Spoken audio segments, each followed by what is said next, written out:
Merci beaucoup, merci aux organisateurs et à Céline d'avoir mis en place tout ça et ces discussions qui vont avec. Donc, à défaut de Dieu, un curé,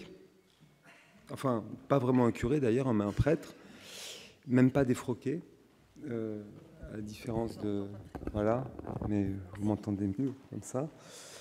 Et même deux, parce que je pense que, contrairement au titre que j'avais annoncé, vous verrez que je parlerai, non pas autant, mais presque autant de Teilhard de Chardin que de l'abbé Breuil. Alors, je ne vais pas revenir sur l'ensemble des travaux et de la personnalité de Henri Breuil,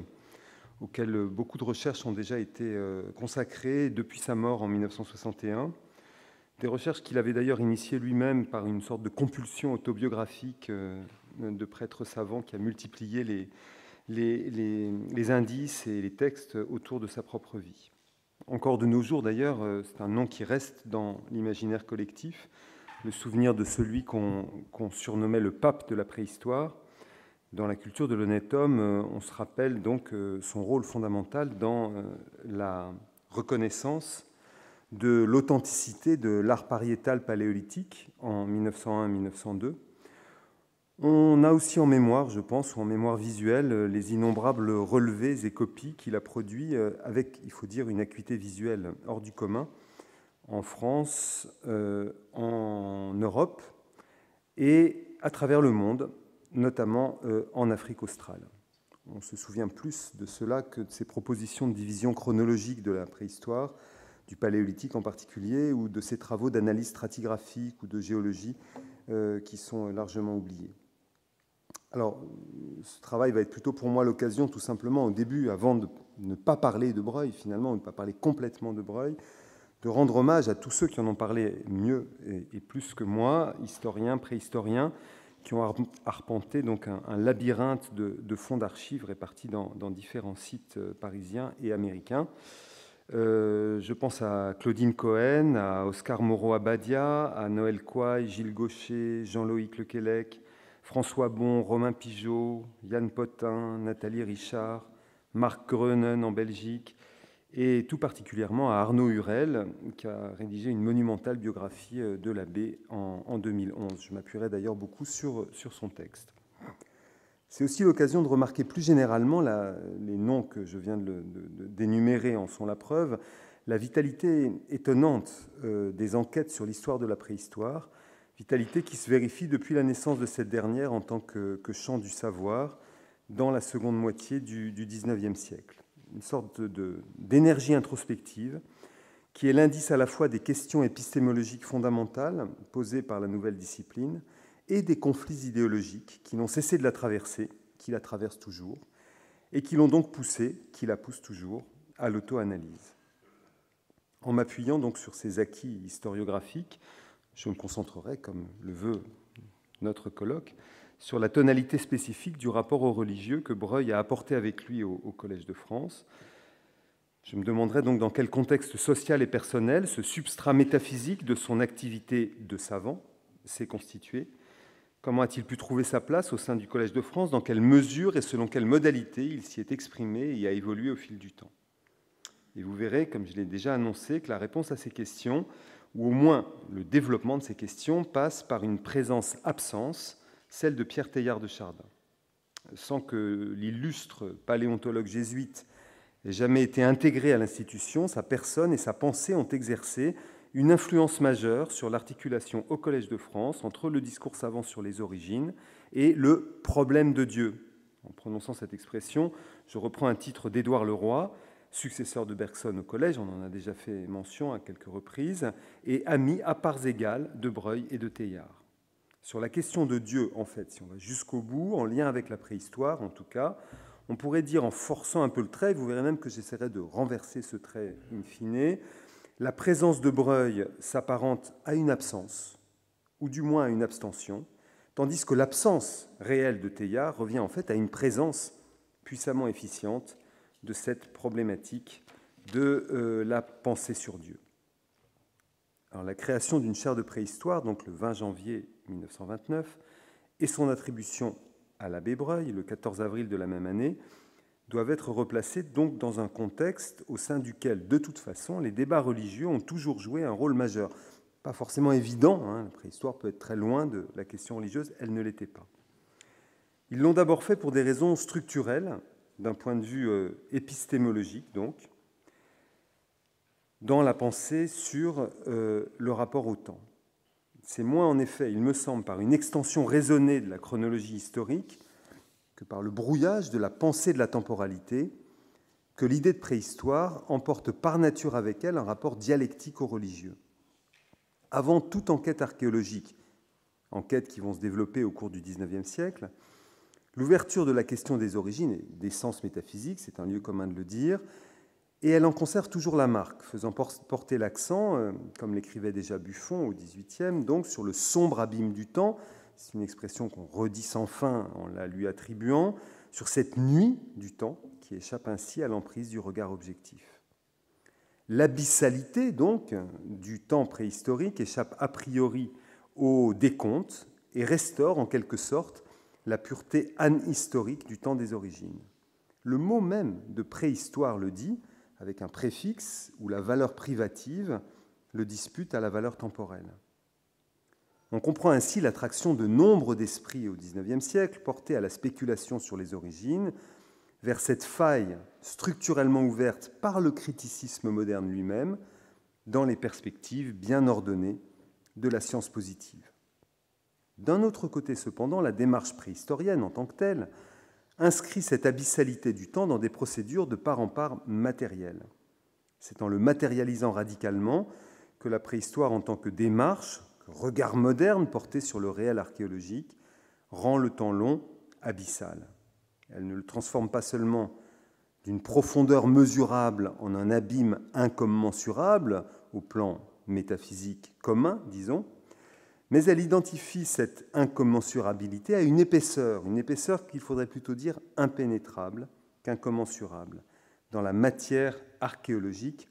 du sol terrestre. Ainsi se produit assez naturellement, avec le processus même de constitution de la discipline de la préhistoire, une conflagration entre attraction métaphysique et expérience matérielle, qui a naturellement nourri les débats, les conflits, les confusions aussi, entre positions spiritualistes et positions matérialistes. Il me semble que les travaux et la pensée de Breuil en constituent une incarnation en tout point emblématique. Ces débats, pour revenir un peu en arrière, ont pris corps avec une acuité tout à fait spécifique en France à la fin du XIXe et au début du XXe siècle pour deux raisons. D'une part, parce que l'idée de préhistoire y apparaissait comme une sorte de prérogative nationale, tant du point de vue de la localisation des découvertes de sites paléolithiques que de leurs interprétations.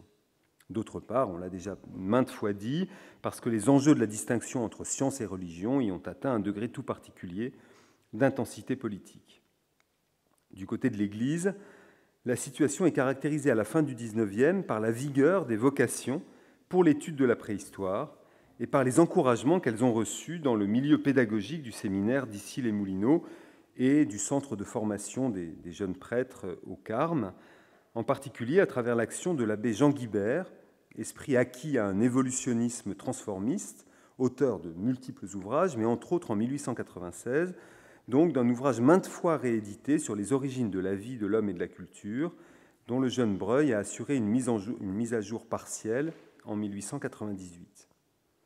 Le mouvement avait d'ailleurs une ampleur européenne, ce mouvement de vocation savante de religieux, de futurs prêtres, de prêtres tout court, pour la réflexion sur la préhistoire. Et Breuil s'est ainsi trouvé accompagné en préhistoire toute sa vie par des collègues et souvent des proches amis prêtres, comme les frères Buissoni, attachés à la découverte de la sépulture. Alors c'est pas Dieu, c'est un chemin vers Dieu.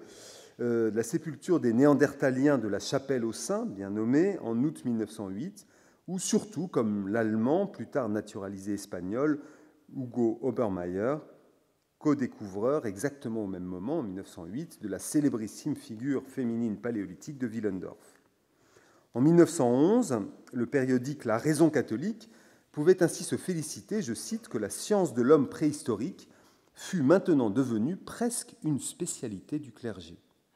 De fait, Albert Ier de Monaco venait de créer à Paris l'Institut de paléontologie humaine, première institution d'enseignement et de recherche entièrement et spécifiquement dédiée à la préhistoire en tant que science, et d'y faire nommer 2 prêtres, Breuil et Obermayr, comme titulaires respectifs des chaires d'ethnographie préhistorique pour Breuil et de géologie appliquée à la préhistoire pour Obermayr. À cette époque, comme on le sait, la crise moderniste atteignait pourtant son paroxysme dans l'Église, et la question se posait naturellement de savoir si la préhistoire appartenait, au même titre que l'exégèse, au précaré du dogme catholique et en opposition avec les données nouvelles de l'archéologie. C'est en ce point qu'une distinction se manifeste qui va décider de la carrière de Breuil entre la question des origines de l'homme, c'est-à-dire la paléontologie humaine, directement articulée à la question de l'évolutionnisme biologique, et la question des origines de la culture. L'une et l'autre étaient à vrai dire inséparables dans l'esprit et les intérêts des préhistoriens de tous bords, mais elles ne faisaient pas l'objet du même type de contrôle idéologique de la part de l'Église. La censure romaine s'est concentrée sur l'évolutionnisme, contre lequel il s'agissait de protéger l'intégrité du dogme du péché originel et surtout la singularité de l'homme dans le règne de la vie. La crise intégriste, plus tard, dans les années 1920 à Rome, autour de Pie XI, a incarné une résurgence violente de ce durcissement anti-évolutionniste, entraînant en 1925, comme on sait, l'interdiction faite à Teilhard de Chardin de poursuivre son enseignement de géologie, c'est comme ça qu'il l'avait appelé, mais en fait c'était surtout de la paléontologie humaine, à l'Institut catholique à Paris,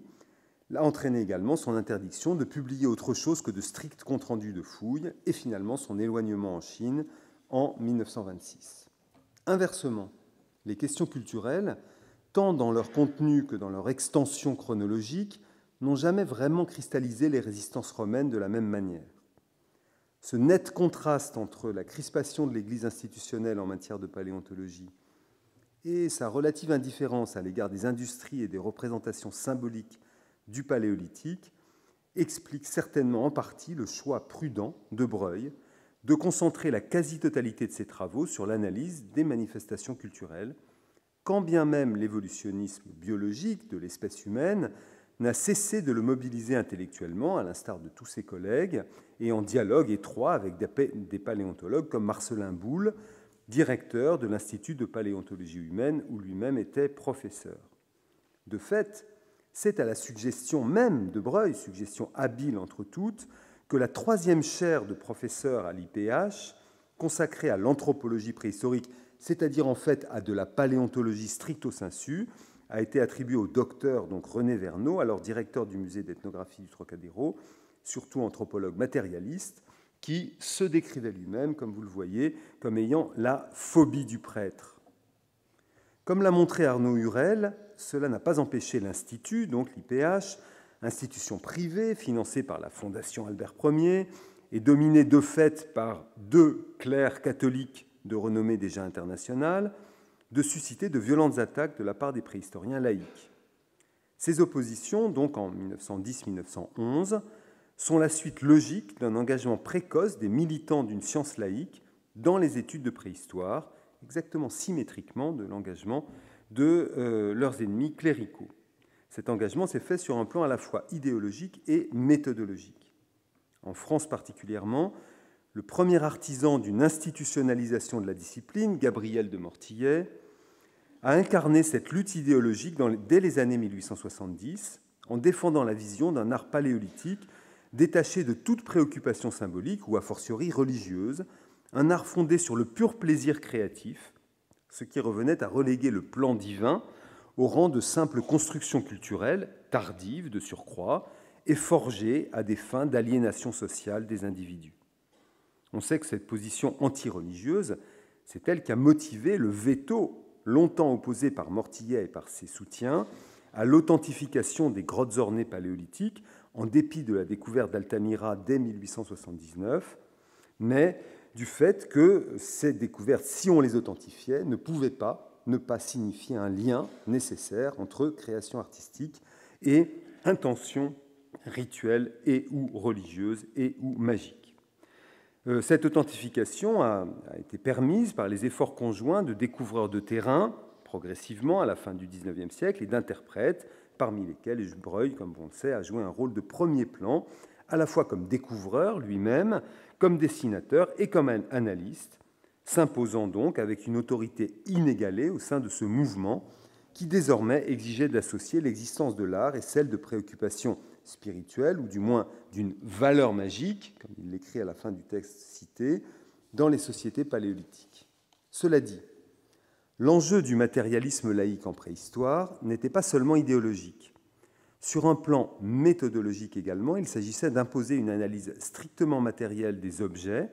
dont la factualité était seule susceptible de conférer sa valeur de vérité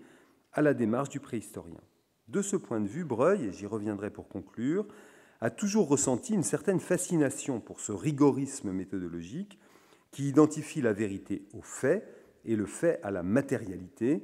démarche dont il s'est perçu au Collège de France comme l'héritier et le continuateur. Il se dit lui-même, avec un brin de provocation, comme ayant eu le sentiment de continuer plus qu'aucun autre son œuvre, et l'œuvre, c'est celle de, au fond, son ennemi juré, même s'il ne l'a pas connu, Gabriel de Mortillet et les disciples de Gabriel de Mortillet. Alors du coup, quel est donc le Dieu que Breuil véhicule avec lui au Collège de France? Existe-t-il seulement ce Dieu, et si oui, sur quel mode? Breuil a toujours tenu, il faut le reconnaître, à souligner la continuité entre sa vocation spirituelle et sa carrière de savant. Je cite, « Je me suis fait près son autobiographie, citée également par Arnaud Hurel, sur lequel je m'appuie à nouveau, je me suis fait prêtre parce que j'ai voulu, et je l'ai voulu parce que j'en ai ressenti l'appel et que mes directeurs l'ont reconnu valable, malgré la forme très spéciale que cet appel a prise. Cette forme très spéciale, la recherche savante en préhistoire, est inséparable de l'intégration continue de la religion de Breuil dans un milieu de pensée et d'action cléricale clairement défini, d'obédience moderniste et gallicane, qu'a étudié Fanny de France-Jublot. Son gallicanisme d'abord, le gallicanisme de Breuil, n'a cessé d'alimenter une méfiance fondamentale à l'encontre de la curie romaine, qu'il va jusqu'à traiter, je cite, de sous-fascisme quelconque qui se fait passer pour la papauté et qui n'est qu'un parasite de celle-ci, en 1924.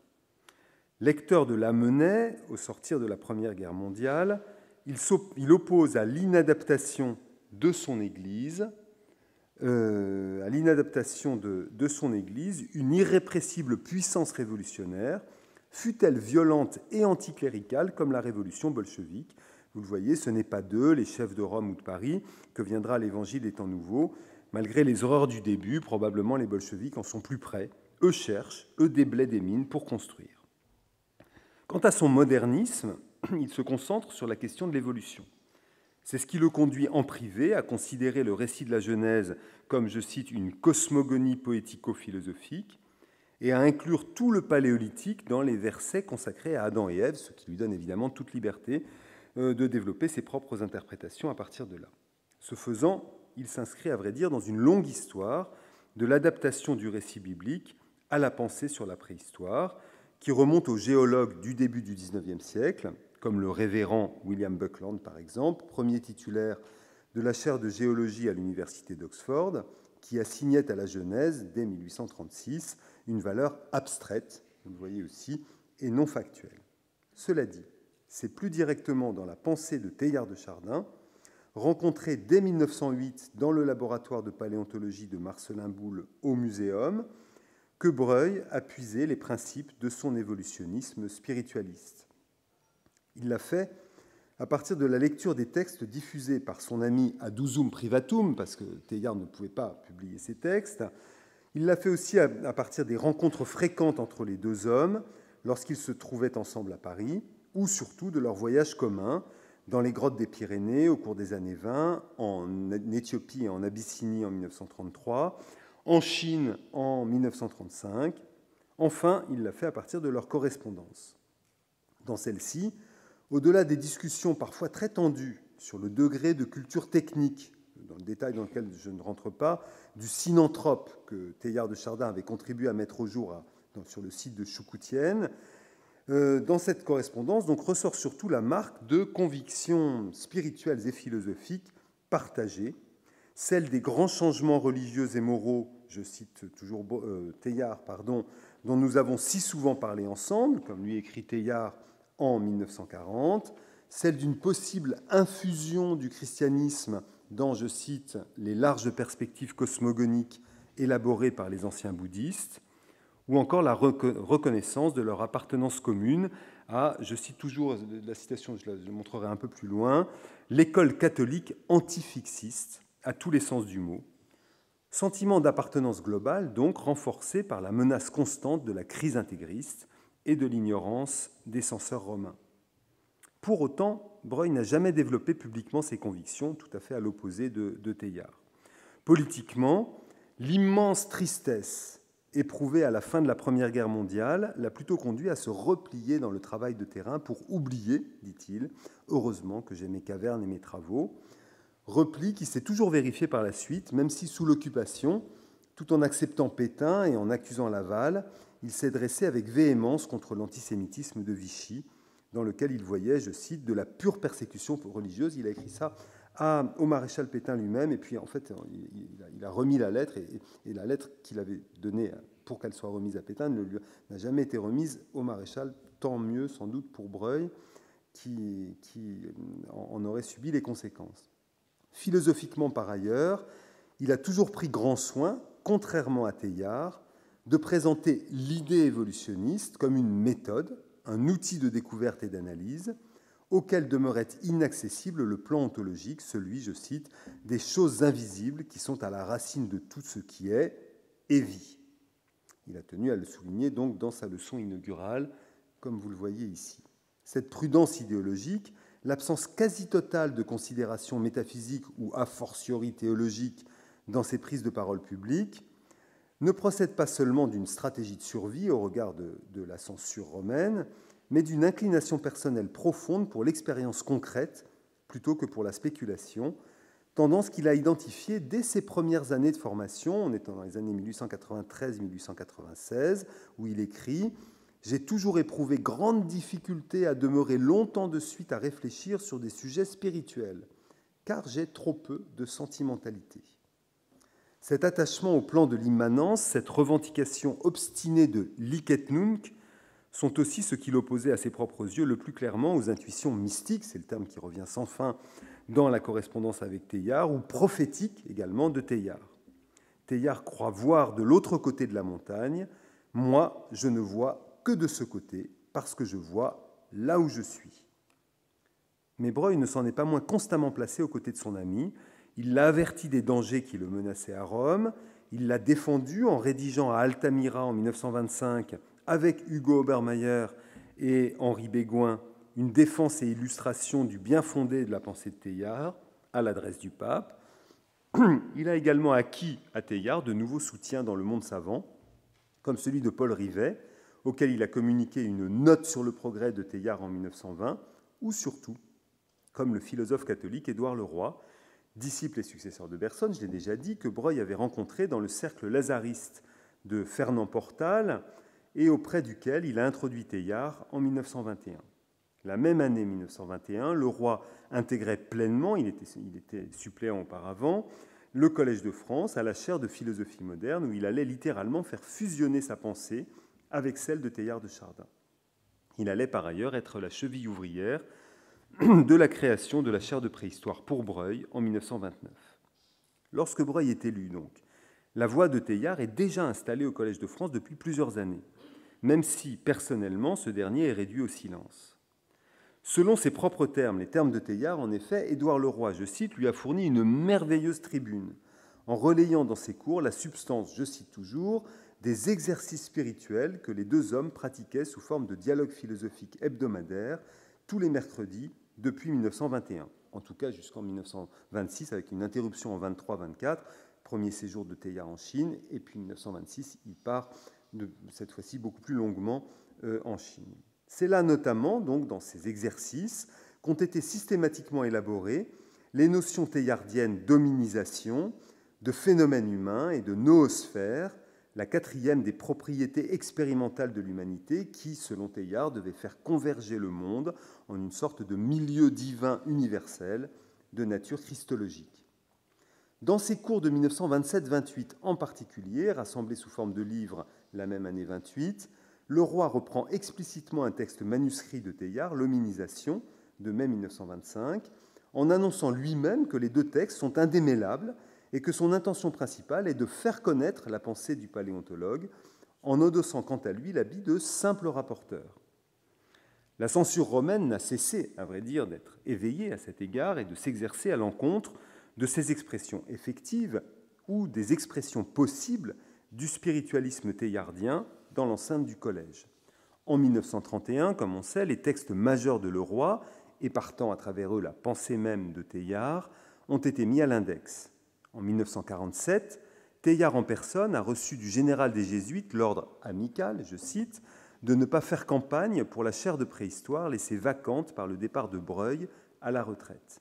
Et en 1948 à nouveau, lorsqu'il fut question de rétablir une chaire de préhistoire et de la proposer à nouveau à Teilhard, en remplacement de la chaire, enfin remplacement, pas vraiment remplacement, il n'y a jamais remplacement, de la chaire d'Antiquité nationale laissée libre par Albert Grenier, Teilhard a eu beau se rendre en personne à Rome, ce qu'il n'avait jamais fait auparavant, la décision s'est fait attendre à tel point que le collège a fini par préférer la proposition d'Émile Benveniste d'ouvrir une chaire de civilisation indo-européenne.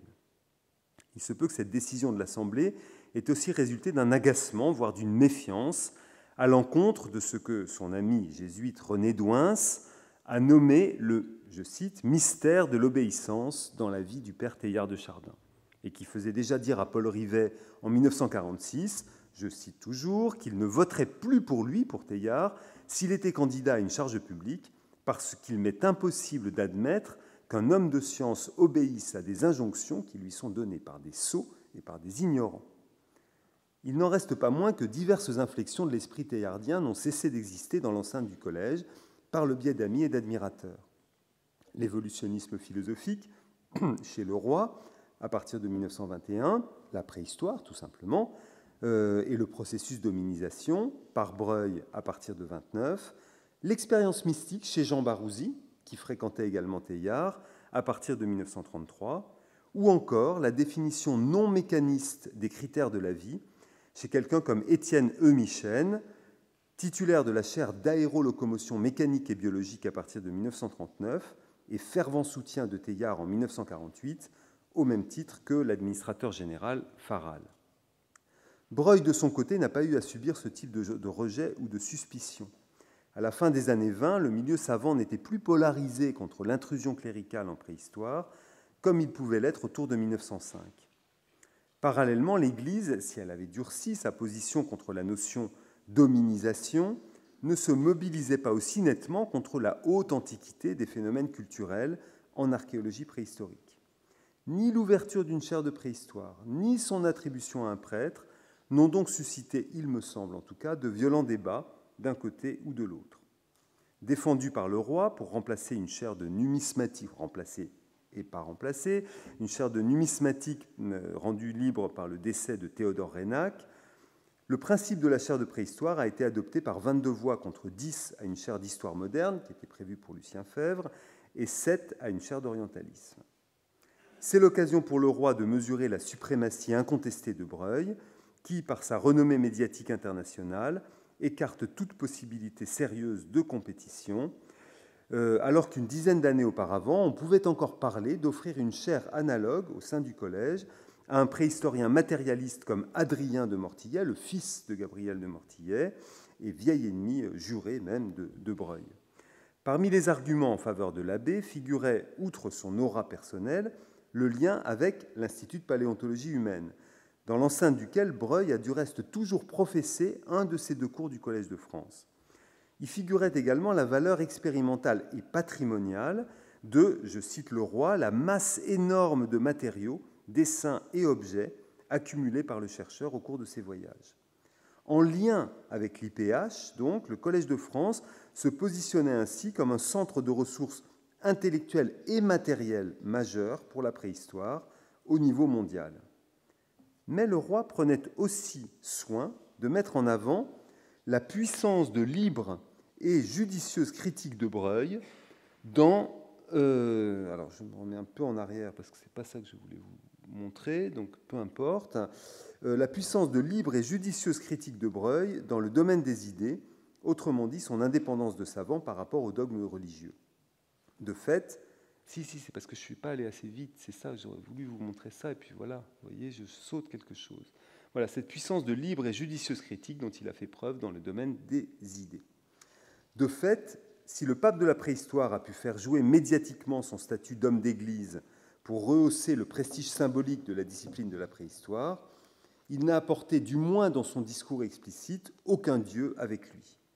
Ses cours se concentrent sur des hypothèses chronologiques, ethnographiques, techniques, concernant les sociétés du Paléolithique à travers le monde, ou sur des analyses stratigraphiques. La collaboration avec les sciences physiques et sociales est systématiquement mise en avant, et une conception clairement positiviste de la vérité affleure, tant dans la volonté de faire parler l'art en tant que document sur les sociétés correspondantes, que dans la certitude que, je cite Breuil, l'on arrivera quelques jours prochains à des formules définitives, ou même que cet accomplissement a déjà eu lieu en ce qui concerne les grottes ornées. Ici, écrit-il, la lumière est entièrement faite, il ne reste à préciser que de menus détails. Ça tombe bien parce que la lumière avait été faite par lui, et donc effectivement il y avait de bonnes raisons de penser que c'était un travail accompli. À aucun moment, cette mise en avant d'une scientificité ancrée dans les faits ne sert, comme chez Teilhard, une stratégie apologétique, fût-elle hétérodoxe. Dans ce cadre non seulement scientifique, mais scientiste donc, tout au plus peut-on déceler parfois que sa vision des finalités magiques de l'art semble le conduire à décrire les collèges de sorciers à l'œuvre dans les grottes en des termes réminiscents, plus ou moins consciemment, de son expérience de séminariste, comme si ces collèges des origines avaient pour modèle l'Église romaine d'aujourd'hui ou d'hier. Deux éléments cependant, et je conclurai par là, conduisent à complexifier ce constat. Le premier émane de l'étrange entrée en matière de sa leçon inaugurale de 1929. En contradiction frontale avec d'autres affirmations du même texte, Breuil y met en avant toute une sémantique de l'effondrement ou du vacillement de la mémoire dans, je cite, l'inextricable chevelu, c'est un terme qu'il adore, chevelu, l'inextricable chevelu des générations anonymes. Cette reconnaissance de l'empire de l'oubli au milieu des débris anonymes le conduit parallèlement, à la fin de son allocution, à citer la préhistoire et à la situer en amont des représentations, là où tout récit est impossible, où le rideau est encore baissé. Le premier enseignement de la préhistoire, en somme, c'est celui de l'immémorialité, même si Breuil ne prononce pas le mot, c'est-à-dire d'une épaisseur de temps, comme je le disais au début, dans l'expérience de laquelle s'épuisent les voies du récit. De cette syncope, on est tenté de déduire un rapprochement entre l'appréhension de la préhistoire et une forme de théologie négative, la désignation d'une scène dont on ne peut dire que ce qu'elle n'est pas, à l'inverse du récit mémoriel de l'histoire. Mais là n'est pas l'essentiel. Ce thème du temps abyssal n'a jamais été développé par Breuil sur un mode métaphysique. En tant que tel, il n'apparaît d'ailleurs que très fugitivement dans son discours. Tout se passe plutôt comme si le véritable enjeu de sa démarche ne portait pas sur la tension entre science et religion, mais entre théories, qu'elles soient scientifiques ou religieuses, comme chez son ami Teilhard, entre théorie donc et pratique. Et c'est dans la pratique qu'il cherche à dépasser les contradictions théoriques, qu'elles s'exercent à l'intérieur de la science préhistorienne ou entre les données de cette science et le dogme chrétien. C'est dans la pratique toujours qu'il cherche à accomplir à la fois son enseignement et sa recherche. Du point de vue de l'enseignement, il insiste dès le premier cours de 1929-1930 sur le fait que les cours du vendredi sont donnés à son laboratoire de l'Institut de paléontologie humaine et suivis d'examens directs d'objets et de leur manipulation par les élèves. Du point de vue de la recherche, dans ses incessants voyages, il a toujours observé avec la main, en pratiquant directement la taille lithique et surtout en relevant et en dessinant d'innombrables images rupestres. Cette pratique a atteint son point culminant dans la grotte des Trois Frères, où il a passé un mois par an, en 1921, puis entre 1930 et 1938, moins pour débrouiller ces mots, les effroyables chevelus du sanctuaire, que pour littéralement adhérer à la paroi par sa technique de relever in situ des traits enchevêtrés, le corps collé à la grotte dans une quasi-obscurité. Cette passion de l'action pratique atteint son apogée durant ses années au Collège de France, pour des raisons de dextérité acquise, de sollicitations démultipliées par sa renommée, mais aussi sans doute de besoin d'échapper à la menace d'intellectualisation du travail en cabinet que faisait planer son statut de professeur. Un statut auquel il a d'ailleurs assez volontiers renoncé pendant les années de guerre, au profit d'investigations de terrain au Portugal, au Maroc et surtout en Afrique du Sud. On pourrait déduire de ce rapport passionné au terrain, c'est-à-dire à l'immanence et à l'immersion active dans la matière, une contradiction frontale avec la vocation religieuse de Breuil. C'est ce matérialisme profond que la préhistoire lui aurait permis d'exprimer librement dans la sphère de la science archéologique, en suivant et en accentuant, au fond, le précepte de Gabriel de Mortillet en 1881, « Lire ne suffit pas, il faut voir les objets et les choses. Il faut les faire », aurait pu continuer de dire Breuil. Mais on peut tout aussi bien déceler dans ces pratiques d'appropriation physique des lieux et des objets de la préhistoire une façon de transformer une conscience du temps abyssal, exprimée dans le passage inaugural de sa leçon elle-même inaugurale, une transformation de cette conscience du temps abyssal, donc, en expérience de présence, déconstruisant radicalement les cadres normés de la temporalité. Chez Breuil, cette sorte de passage à l'envers du temps, cette expérience qui est au fond familière à tout préhistorien, prend discrètement la forme d'une attraction pour le mystère. C'est ce que semble indiquer la priorité qu'il a accordée de plus en plus aux questions artistiques, domaine auquel il a consacré la majeure partie de ses cours au collège, et où concrètement le désordre, l'inintelligibilité structurelle, la disjonction des significations nourrissent primordialement notre perception moderne, bien plus que pour les questions d'industrie ou de stratigraphie. Plus intimement, un autre indice de cette attraction pour l'indistinction du sens, sinon pour le mystère en préhistoire, pourrait résider dans sa passion pour l'inquiétante étrangeté de la grotte ornée, espace par excellence du suspens du temps, où il s'enorgueillissait d'avoir vécu l'équivalent de plus de 700 journées complètes au cours de son existence. Dieu dans la grotte, en somme, non pas pour ce qu'elle raconte, mais pour ce qu'elle fait vivre, et qui se perpétue d'ailleurs dans le rapport quasi-sacré entretenu par nos sociétés contemporaines depuis la fin du XIXe siècle, comme l'a étudié Daniel Fabre, avec les grottes en général et les grottes ornées paléolithiques en particulier. On aura compris qu'entre les deux interprétations d'un dualisme ou d'une continuité chez Breuil entre sensibilité religieuse et matérialisme pratique, je pense personnellement pour la seconde.